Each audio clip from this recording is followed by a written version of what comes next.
नमस्कार, आप देख रहे हैं वर्ल्ड एट वॉर। मेरा नाम मोहम्मद साले है। हाल ही में रशिया ने एक नए किस्म के हथियार का खुलासा किया है। रशिया डेथ रे नाम के डायरेक्टेड एनर्जी वेपन का इस्तेमाल यूक्रेनी ड्रोनों को हवा में ही झुलसाकर मार गिराने के लिए करना चाहता है। पिछले कुछ हफ्तों में ऐसी घटनाएं हुई हैं जहां यूक्रेन रशिया के सुरक्षा इंतजाम को भेद कर उसके इंफ्रास्ट्रक्चर पर कुछ दुस्साहसिक हमले करने में कामयाब हो गया है। तब से ही रशिया यूक्रेन के ड्रोन्स को मात देने के लिए नए और सस्ते तरीकों की तलाश में लगा हुआ है। $20,000 से भी सस्ते ड्रोन्स को मार गिराने के लिए कई गुना महंगी एंटी एयर डिफेंस मिसाइल्स के इस्तेमाल का मतलब है अपने संसाधन को खत्म कर युद्ध में हार का सामना करने के लिए तैयार हो जाना। इसलिए रशिया ने अब यूक्रेन के ड्रोन युद्ध से निपटने के लिए अपने डायरेक्टेड एनर्जी वेपन का इस्तेमाल करना शुरू किया है। इस नए हथियार के बारे में और जानकारी के लिए देखिए हमारी ये रिपोर्ट।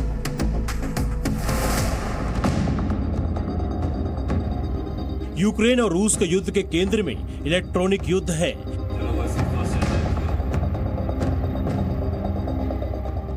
और ये पहली बार नहीं है जब यूक्रेनी हथियारों को तबाह करने के लिए रूस इलेक्ट्रॉनिक सिस्टम्स का सहारा ले रहा है। 15 अगस्त को रूस ने अपनी माइक्रोवेव तोप के सबसे नए हथियार को पेश किया, जो 10 किलोमीटर की रेंज में दुश्मन के विमानों और ड्रोन्स को मार गिरा सकता है। रूस के सरकारी मीडिया के मुताबिक ये एक नई माइक्रोवेव तोप है जिसे बक एंटी एयरक्राफ्ट मिसाइल सिस्टम के चेसिस पर लगाया गया है। इनमें एक शक्तिशाली रिलेटिव ऑसिलेटर, एक डिश एंटीना, एक नियंत्रण और निगरानी प्रणाली और एक ट्रांसमिशन प्रणाली लगी हुई है और ये 360 डिग्री पर चारों तरफ सुरक्षा देने में सक्षम है। यूक्रेन बार बार ड्रोन हमले कर रहा है, जैसे 3 मई का हमला जब क्रेमलिन को निशाना बनाने की कोशिश की गई। मॉस्को के सेंट्रल बिजनेस डिस्ट्रिक्ट पर हुआ ड्रोन हमला भी ऐसा ही था। लिहाजा रूस के लिए ये जरूरी हो गया है कि वो अपनी सीमा के अंदर हमला करने की यूक्रेन की क्षमता को खत्म कर दे। और यही वो जरूरत है जिसकी वजह से रूस अपने डेथ रे माइक्रोवेव कैनन पर जबरदस्त भरोसा कर रहा है। लेकिन लक्ष्य पर ऊर्जा से वार करने वाले डायरेक्टेड एनर्जी वेपन्स के इस्तेमाल की सोच कोई नई सोच नहीं है। संयुक्त राज्य अमेरिका, चीन, France, United Kingdom, Israel, Bharat, Pakistan, तुर्की और ईरान जैसे मुल्क फौजी जरूरत वाले डायरेक्ट एनर्जी वेपन्स को बनाने की कोशिशों में लगे हुए हैं। हवा में उड़ने वाले किसी लक्ष्य पर किसी अस्त्र के बजाय ऊर्जा का जबरदस्त वार करने वाले डायरेक्टेड एनर्जी वेपन्स निशाने को तबाह करने के लिए लेजर, माइक्रोवेव, पार्टिकल बीम और ध्वनि तरंगों का इस्तेमाल करते हैं। गौरतलब है कि अमेरिका ने 2014 में अपने जंगी जहाज USS पोन्स पर AN/SUQ-3 नाम की एक लेजर हथियार प्रणाली को तैनात किया था। 2018 में 2 हेलियोस लेजर यूनिट्स के उत्पादन के लिए मार्टिन को $150 मिलियन का ठेका दिया गया था। रूसियों के पास भी अपने लेजर आधारित एंटी एयर डिफेंस सिस्टम और एंटी सैटेलाइट हथियार हैं, जिसे पेरिसवेट कहा जाता है। 2018 में तैनात की गई ऐसी 5 लेजर प्रणालियां भी इस समय काम कर रही हैं। युद्ध की तकनीक की ताकत लगभग हर तरह की दूसरी ताकतों पर भारी पड़ती है। अगले कुछ हफ्तों में यह अंदाजा लग जाएगा कि युद्ध के मैदान में तैनात किए गए नए हथियार हकीकत में कितने असरदार हैं। 17 अगस्त को यूक्रेन ने फौज में भर्ती का एक नया अभियान शुरू किया है। इस युद्ध में अभी तक कितने लोग मारे जा चुके हैं, इसका कोई आधिकारिक आंकड़ा नहीं दिया गया है, लेकिन अनुमान है कि यूक्रेन ने पिछले 2 महीनों के भीषण पलटवार अभियान के दौरान ही करीब 43,000 सैनिकों को खो दिया, जबकि रूसी हताहतों की तादाद 17,500 तक पहुंचने का अनुमान है। इसके बावजूद इस जवाबी हमले में यूक्रेन को नाम भर का ही फायदा मिल पाया, क्योंकि नक्शे पर आगे के मोर्चे पर तैनात सेनाएं लगभग पहले जैसी स्थिति में आ चुकी हैं। हालांकि सामरिक रूप से बेहद अहम उरुज़ैन गांव के लिए भीषण लड़ाई हुई है, जिसके बाद यूक्रेनी सैनिकों ने उस पर कब्जा कर लिया। ऐसा लग रहा है कि यूक्रेन दक्षिण में ओज़ोव सागर की ओर आगे बढ़ने की ठोस और जोरदार कोशिश कर रहा है, लेकिन काले सागर में यूक्रेन के बंदरगाहों की ओर जाने वाले जहाजों पर रूस ने लगाम लगाना शुरू कर दिया है। यूक्रेन के नौसैनिक ड्रोन्स के खतरों के बावजूद माना जा रहा है कि रूस यूक्रेन के बंदरगाहों की ओर जाने वाले हर एक जहाज की निगरानी कर रहे हैं। रूसी नौसेना ने एक वीडियो जारी किया है, जिससे समझा जा सकता है कि रूस काला सागर में कितनी सख्त तरीके से गश्त कर रहा है। ये घटना 13 अगस्त की है, जब यूक्रेन के एक बंदरगाह की ओर जा रहे पलाव के झंडे वाले एक जहाज को रोक लिया गया। शरीर पर लगे कैमरे से रिकॉर्ड किए गए वीडियो में रूसी सैनिकों को जहाज पर मौजूद सामान की जांच करते हुए देखा जा सकता है। it, John! Stop it, John! Keep calm, listen to me! अब जंग के घमासान से दूर यूक्रेन के नष्ट हुए गांवों के हालात पर भी एक नजर डालते हैं। जंग के लिए अपना घर छोड़ देने वाले बेटों के बुजुर्ग माता पिता अपने बेटों के घर लौटने का इंतजार कर रहे हैं। ल्यूबोव 62 साल की हैं। लड़ाई शुरू होने के बाद उन्हें जंग वाले इलाके से हटा दिया गया था। हालांकि ये जानने के बाद कि लड़ाई के लिए वहीं रुक जाने वाला उनका बेटा मारा गया है, वो अपने घर वापस आ गई हैं। वो बेडरूम जहाँ वो रहता था आज भी वैसा का वैसा है, लेकिन रसोई जहाँ वह कुछ पका रहा होगा या टमाटर रख रहा होगा वो एक गोले की चपेट में आ गया। दीवार और छत तबाह हो गई और वो उनके नीचे दब गया। हमारी रसोई बहुत बड़ी थी और ये सब उस पर आ गिरा।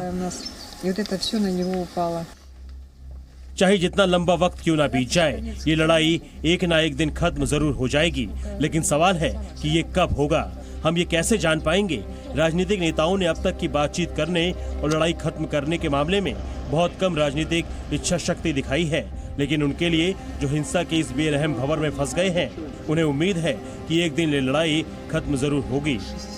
ये उम्मीद ही है जो उन्हें इस भंवर से उबारने में मदद कर रही है।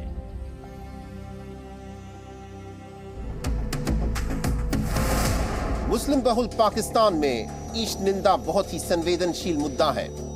पाकिस्तान के ईश निंदा कानूनों के तहत इस्लाम या इस्लाम से जुड़ी हस्तियों का अपमान करने वाले किसी भी व्यक्ति को मृत्यु दंड तक की सजा हो सकती है। 16 अगस्त को यह विवादित मुद्दा एक बार फिर सुर्खियों में आ गया, जब पूर्वी पाकिस्तान में एक उग्र भीड़ ने कई चर्चों को आग लगा दी। यह हिंसा तब भड़की जब फैसलाबाद में एक ईसाई परिवार पर पवित्र कुरान का अपमान करने के आरोप लगे। इस मामले की पूरी देश में निंदा होने के बाद प्रशासन रातों रात हरकत में आ गया, जिसकी कार्रवाई में 100 से अधिक लोगों को गिरफ्तार कर लिया गया है। हमारी अगली रिपोर्ट इस विवाद के हर पहलू की पड़ताल कर रही है।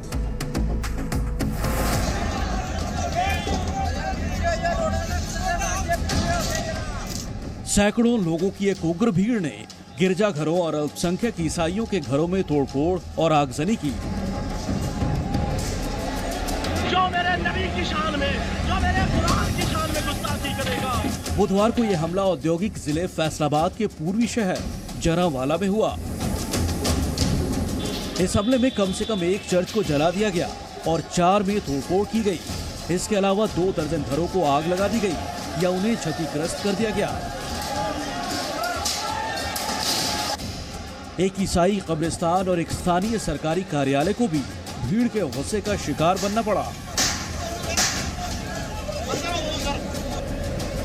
ये हमले अपने घर से भाग चुके एक ईसाई परिवार द्वारा पवित्र कुरान के कथित अपमान के आरोपों की वजह से शुरू हुआ था। कथित तौर पर कुरान के जले हुए पन्नों की तस्वीरें और वीडियो क्लिप स्थानीय लोगों के बीच साझा की गई, जिससे हंगामा मच गया। लगातार खराब होती स्थिति पर नियंत्रण करने के लिए पुलिस और पाकिस्तान रेंजर्स को तैनात कर दिया गया है। हमारे ताल्लुकात अच्छे थे, मगर उन्होंने जो उनसे बेहरमती की है ना, ये नहीं करनी चाहिए।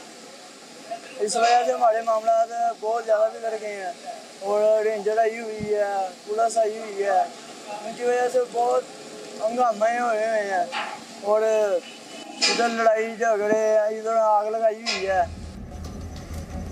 जरावाला में रहने वाले ईसाई लोग तुरंत सुरक्षित स्थानों पर चले गए ताकि वो पाकिस्तान में ईसाइयों के खिलाफ हुए सबसे बड़े हमलों में एक से बच सके।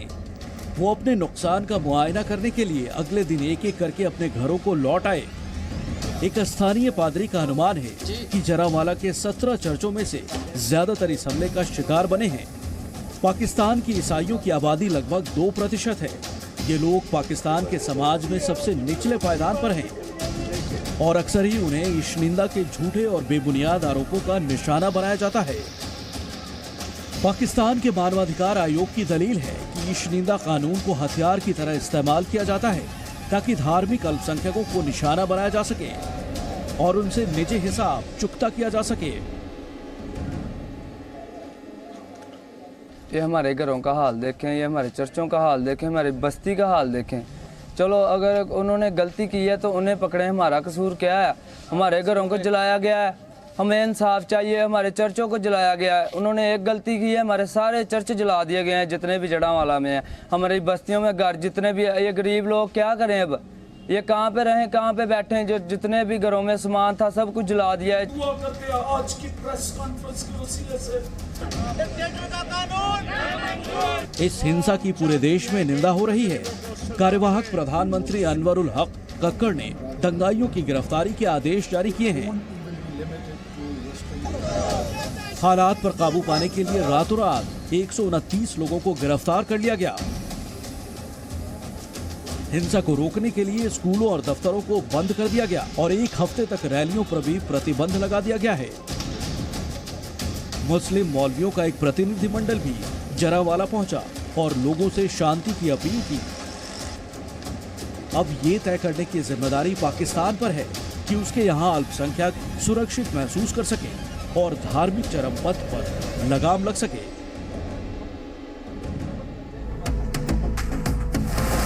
लिबिया की राजधानी त्रिपोली में प्रतिद्वंदी लड़ाकों के बीच हुए भीषण संघर्ष में कम से कम 55 लोग मारे गए।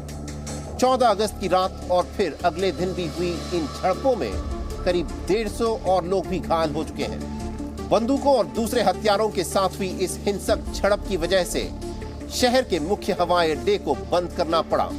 वहीं जो लोग अपने घरों में ही फंसे रह गए वो भी इस हिंसा से बच नहीं सके। लिबिया में लगभग एक दशक के गृहयुद्ध के बाद हुई कुछ महीनों की शांति के बाद एक बार फिर हिंसा शुरू हो चुकी है, जहां प्रशासन में शामिल दो गुटों के बीच लंबे वक्त से दुश्मनी चली आ रही है। हमारी अगली रिपोर्ट में देखिए विस्तार से। सोमवार रात को हुई इस साल की सबसे भीषण लड़ाई के भड़कने से लीबिया की राजधानी त्रिपोली हिल गई। त्रिपोली के सबसे ताकतवर सशस्त्र गुट 444 ब्रिगेड और अल रादा या स्पेशल डिटेरेंस फोर्स के नाम से मशहूर दो गुटों के बीच कई जिलों में रात भर और उसके बाद मंगलवार तक लड़ाई जारी रही।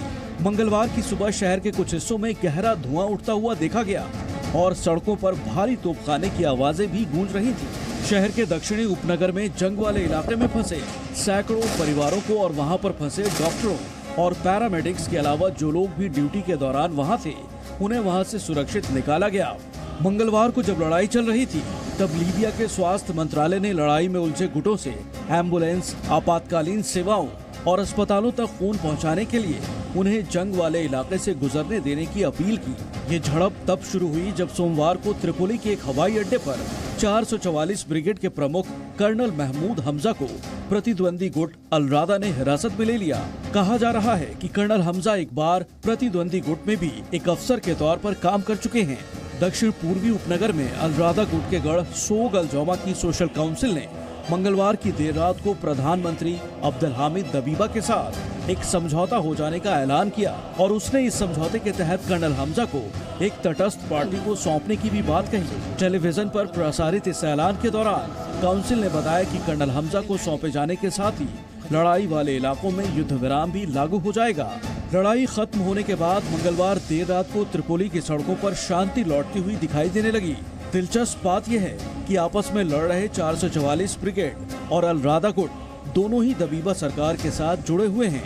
इस उत्तरी अफ्रीकी देश की सबसे अनुशासित ताकत के तौर पर जानी जाने वाली 444 ब्रिगेड लीबिया के रक्षा मंत्रालय से जुड़ी हुई है और वो त्रिपोली के दक्षिणी उपनगरों और दूसरे इलाकों का प्रशासन चलाता है। दूसरी तरफ अब्दुल रऊफ कराह के नेतृत्व वाला अल रादा एक ताकतवर कट्टरपंथी गुट है जो त्रिपोली के पुलिस के बल के तौर पर काम करता है। अल रादा गृह मंत्रालय और रक्षा मंत्रालयों से स्वतंत्र है और वो त्रिपोली के मध्य और पूर्वी हिस्से को, मीटिंगा हवाई अड्डे को, नागरिक हवाई अड्डे को और एक जेल को नियंत्रित करता है। लीबिया में 2011 में नाटो समर्थित विद्रोह हुआ था जिसमें मुअम्मर गद्दाफी को सत्ता से उखाड़ फेंका गया, लेकिन उसके बाद पिछले एक दशक से ज्यादा वक्त से वहां पर रुक रुक कर संघर्ष जारी है। मौजूदा वक्त में वहां की सत्ता दो पक्षों में बटी हुई है। त्रिपोली पर अब्दुल हामिद दबीबा की अगुवाई वाली अंतर्राष्ट्रीय मान्यता प्राप्त अंतरिम सरकार है, जबकि लीबिया के पूर्वी इलाके पर फौजी बाहुबली खलीफा हफ्तार का शासन है। 2020 में वहां पर युद्ध विराम लागू हुआ, इससे वहां पर कुछ हद तक शांति आई, लेकिन एक दूसरे से संघर्ष में उलझे सभी पक्ष इसे तोड़ने की धमकी देते रहते हैं। लीबिया की राजधानी के सुरक्षा इंतजाम में आई गिरावट न सिर्फ वहां के नागरिकों के लिए चिंता की बात है, बल्कि हाल के वर्षों में वहां पर सुरक्षा के बेहतर हालात बनने के बाद मिले फायदे के लिहाज से भी अच्छा संकेत नहीं है।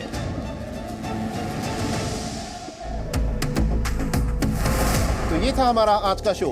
आपको ये शो कैसा लगा आप हमें जरूर लिखकर बताइए। आप मुझसे जुड़ सकते हैं मेरे आईडी के जरिए जो इस वक्त आपके स्क्रीन पर है। तो मिलते हैं अगले हफ्ते, तब तक के लिए इजाजत दीजिए।